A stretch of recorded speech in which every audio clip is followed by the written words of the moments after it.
Perkenalkan, nama saya Grace Sensiana Teme, NIM 1804060186, kelas PLT 1 semester 6, mahasiswa Fakultas Pertanian, jurusan Agroteknologi, Universitas Nusa Cendana Kupang, tahun 2021. Saya membuat video ini untuk memenuhi tugas praktikum mata kuliah entomologi. Pada kesempatan kali ini, saya akan menjelaskan 3 bagian utama, yaitu yang pertama, persamaan dan perbedaan belalang dan laba-laba, bagian-bagian belalang secara detail, dan bagian-bagian laba-laba secara detail. Perbedaan belalang dan laba-laba. Yang pertama, jumlah kaki. Dapat kita lihat pada gambar, laba-laba memiliki 8 kaki atau 4 pasang, sedangkan belalang memiliki 4 kaki atau 2 pasang kaki. Jadi jumlah kaki laba-laba lebih banyak dari belalang. Kemudian perbedaan yang kedua yaitu pada jumlah sayap. Laba-laba tidak memiliki sayap, bisa kita lihat pada gambar, sedangkan belalang memiliki sayap. Kemudian perbedaan selanjutnya jumlah mata. Laba-laba memiliki 8 mata atau 4 pasang mata. Namun meskipun jumlah mata mereka banyak, lensanya tunggal. Sedangkan belalang hanya terdiri dari 2 mata, namun lensanya majemuk. Nah, akibat dari berlensa tunggal dan berlensa majemuk itu, sehingga laba-laba penglihatannya tidak sebaik belalang. Kemudian perbedaan selanjutnya yaitu ada pada rahang. Laba-laba memiliki rahang penusuk karena laba-laba itu hewan pemakan daging. Kemudian belalang bentuk rahangnya penggigit dan pengunyah. Kemudian perbedaan selanjutnya yaitu antena. Laba-laba tidak memiliki antena, sedangkan belalang memiliki antena. Bisa kita lihat pada gambar. Kemudian perbedaan selanjutnya yaitu makanan. Laba-laba pemakan hewan yang lainnya atau karnivora, sedangkan belalang pemakan tumbuhan atau herbivora, bisa dilihat pada gambar. Perbedaan selanjutnya, segmen tubuh. Pada laba-laba yaitu terdiri dari kepala dan perut atau hanya 2 segmen.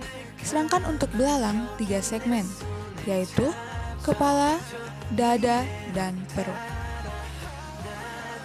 Perbedaan yang selanjutnya yakni laba-laba mampu membuat jaring sutra, sedangkan belalang tidak bisa. Persamaan belalang dan laba-laba. Yang pertama, sama-sama merupakan jenis hewan arthropoda. Yang kedua, sama-sama memiliki lebih dari 2 pasang kaki. Berikut adalah gambar literatur dari belalang. Belalang atau Caelifera merupakan hewan arthropoda. Arthropoda memiliki tubuh yang bersegmen-segmen dan tiap segmennya terdapat tulang bersendi. Belalang kayu tergolong ke dalam kingdom Animalia, filum Arthropoda, kelas Insecta, ordo Orthoptera, subordo Caelifera, famili Arcidae, genus Phalanga, dan spesies Phalanga nigricornis. Ciri-ciri dari belalang kayu. Belalang muda disebut nimfa berwarna hijau, belalang dewasa warna coklat. Memiliki antena pendek dan memiliki femur belakang besar untuk melompat. Belalang kayu merupakan serangga pemakan tumbuhan atau herbivora. Belalang betina memiliki ukuran lebih besar daripada belalang jantan. Belalang bernafas dengan trakea dan termasuk serangga dengan kerangka luar. Belalang memiliki 3 kerangka utama, yaitu kepala, dada atau toraks, dan perut atau abdomen. Kepala belalang terdiri dari sepasang antena sebagai alat sensor yang dilengkapi indera pembau dan perasa. Belalang memiliki 5 mata yang terdiri dari 3 mata ocellus atau mata sederhana, 1 di bagian depan dan 2 di bagian belakang. Antena yang berfungsi mendeteksi objek berdasarkan intensitas cahaya, dan 2 kompon eye yang biasa kita sebut dengan mata majemuk yang memiliki ribuan reseptor warna individual dan bentuk. Belalang memiliki mulut tipe pengunyah dan penggigit yang terdiri dari rahang atas atau mandibel yang fungsinya untuk mengunyah makanan, labrum yang berfungsi memasukkan makanan ke dalam rongga mulut, Gena yaitu bagian kepala di bawah mata majemuk. Selain itu, toraks merupakan lavomotor karena pada toraks terdapat 3 pasang kaki, di mana 2 pasang kaki depan yang pendek untuk berjalan, dan sepasang kaki panjang di belakang yang terdiri dari 2 femur dan tibia untuk melompat, dan 2 pasang sayap. Sepasang sayap depan seperti bersegmen bervena, dan sepasang sayap belakang membrano. Belalang bisa mengeluarkan suara stridulasi yang dihasilkan dengan menggosokkan femur belakang terhadap sayap bagian depan. Belalang tidak memiliki telinga, tetapi bisa merasakan dan memantau getaran di udara dengan bantuan alat sensor yang disebut timpanium, yang terdiri dari beberapa prosesor dan saraf yang secara fungsional mirip dengan gendang telinga manusia. Abdomen. Di dalam abdomen terdiri dari spiracheles versus genitalia, atas dan bawah. Di dalam abdomen terdapat alat pencernaan, alat ekskresi, alat reproduksi, terdiri dari 9-10 ruas. Pada segmen pertama, abdomen terdapat membran alat pendengar yang disebut timpanium, alat pernafasan luar atau spiraculum yang terdapat pada tiap-tiap segmen abdomen, alat peletakan telur atau ovipositor, anus, dan genitalia. Jika bawah bercabang, itu menunjukkan bahwa belalang itu belalang betina. Dan jika bagian bawahnya berbentuk kuncup, maka itu adalah belalang jantan. Bagian-bagian laba-laba.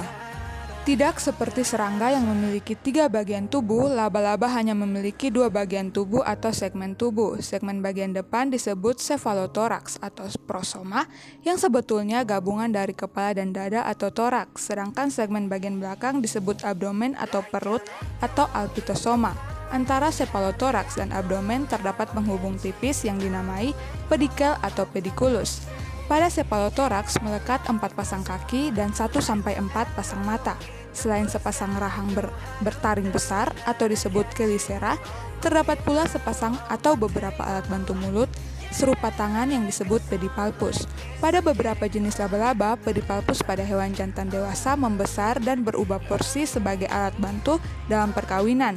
Laba-laba tidak memiliki mulut atau gigi untuk mengunyah. Sebagai gantinya, mulut laba-laba berupa alat penghisap untuk menyedot cairan tubuh mangsanya atau disebut chelicera. Spinnerets merupakan bagian tubuh laba-laba yang berfungsi dan bekerja untuk menghasilkan benang dalam membuat jaring laba-laba atau menjerat mangsa. Laba-laba sendiri bagian utamanya terbagi menjadi kepala atau cephalothoraks yang merupakan gabungan dari kepala dan dada, dan kemudian abdomen. Pada cephalothoraks sendiri terdapat bagian-bagian pertama, yaitu mata, di mana mata pada laba-laba sebagian besar terdiri dari 4 pasang dengan ukuran yang berbeda setiap pasangnya. Selanjutnya adalah chelicera dan pedipalpus. Chelicera dan pedipalpus merupakan organ tambahan yang terdapat pada mulut laba-laba. Chelicera berbentuk seperti gunting atau kaput yang berfungsi untuk menyuntikkan racun ke dalam tubuh mangsa dan dapat juga untuk memutuskan benang jaring laba-laba. Sedangkan pedipalpus berbentuk seperti campit dan ukurannya relatif besar. Pedipalpus sendiri berfungsi untuk menangkap mangsa, sensor pertahanan diri maupun reproduksi. Selanjutnya yaitu kelenjar racun. Kelenjar racun sendiri berisi cairan racun yang dikeluarkan oleh laba-laba melalui chelicera untuk melumpuhkan mangsa. Sebagai lanjutnya, pada cephalothoraks yaitu lambung. Bentuk lambung hewan golongan laba-laba yaitu berbentuk bulat panjang dengan diverticula atau kantong-kantong di sekujur tubuhnya. Bagian abdomen pada laba-laba terdiri dari jantung, paru-paru, buku, reseptakel sperma, genofor, kelenjar sutra, spinerat, anus, ovarium, kelenjar pencernaan dan juga usus. Jantung dari laba-laba terletak di perut, tidak jauh dari genus tengah dinding dan tubuh dorsal, dan terletak di atas usus, tidak seperti pada belalang. Jantung tidak dibagi menjadi bilik tetapi terdiri dari selanjutnya yaitu paru-paru buku. Paru-paru ini sama fungsinya dengan paru-paru hewan biasanya.